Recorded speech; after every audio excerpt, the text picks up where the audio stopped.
So what do Elon Musk, a slain Ukrainian politician, and Anna Wintour all have in common? They're all at the center of news stories that tell us something deeper, something about power, democracy, identity, and how the past never really leaves us. Let's take a look at 3 headlines from the last few days and draw some hard-earned wisdom from our history and, if you remember it, the Constitution, to help us understand what's really going on. As I'm sure you've heard, at the Qatar Economic Forum, Elon Musk made a surprising declaration that he plans to sharply scale back his political spending, saying, quote, "I think I've done enough." This comes after Musk funneled tens of millions of dollars into 2024 Republican races, including something like $20 million to a Wisconsin Supreme Court race that the GOP still lost. And meanwhile, his involvement in the Trump administration's Department of Government Efficiency, or DOGE, has sparked more controversy than consensus, and public approval for his political role is now hovering at something like 35%. This isn't the first time that America has wrestled with outsized influence of wealthy individuals in government. James Madison, in Federalist Number 10, warned about factions, especially when a minority of the whole gains the power to impose their will. Musk's pullback may be a self-correction or a warning that even billionaires can't always buy outcomes in a democracy. We'll see. I'm about to butcher some names, so please excuse me. Let's go to Spain, where a top former aide to ousted Ukrainian President Viktor Yanukovych was gunned down outside a school in Madrid. The man killed was Andrei Portnov, a controversial pro-Russian figure who had been sanctioned by the U.S. and accused of treason in Ukraine. The investigation is ongoing, but the context is chilling. This may be a continuation of the shadow war between Ukraine and Russian-aligned actors, reaching far beyond their borders. And when the founders in our country, in the U.S., drafted the Constitution, one principle they guarded closely was due process. Yes, even today.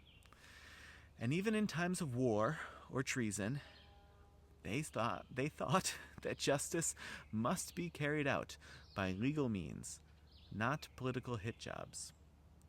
Assassinations may be tools of authoritarian regimes or wartime enemies, but in the American tradition, justice requires evidence, trials, and transparency.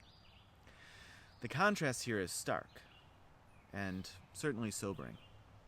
And finally, Anna Wintour, longtime editor of Vogue, was just honored by the Gordon Parks Foundation for her efforts to advance diversity, equity, and inclusion in fashion. Since 2020, she's amplified the work of Black designers, initiated mentorship programs, and used the global stage of the Met Gala to shift representation in a largely white, exclusive industry.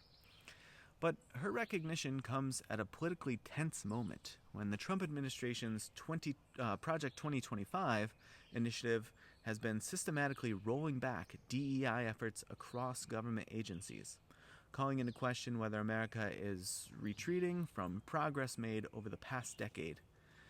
Wintour's work is a continuation of the civil rights movements that shaped the 20th century. And it echoes the promise embedded in the 14th Amendment that equal protection under the law exists. That promise has never come easy. It's always required resistance, boldness, and institutions willing to change. And in that light, Wintour's fashion world activism may be more important and more political than it seems. So what ties these stories together? In every case, individuals are navigating the limits of power, whether it's wealth trying to influence democracy, political actors taking justice into their own hands, or cultural leaders challenging the status quo. And in every case, we can look back to the Constitution, the founding fathers, and the moral arc of American history, not for perfection, for sure, but for perspective. Because when we forget where we've been, we risk not knowing where we're going. I'll catch you in the next one.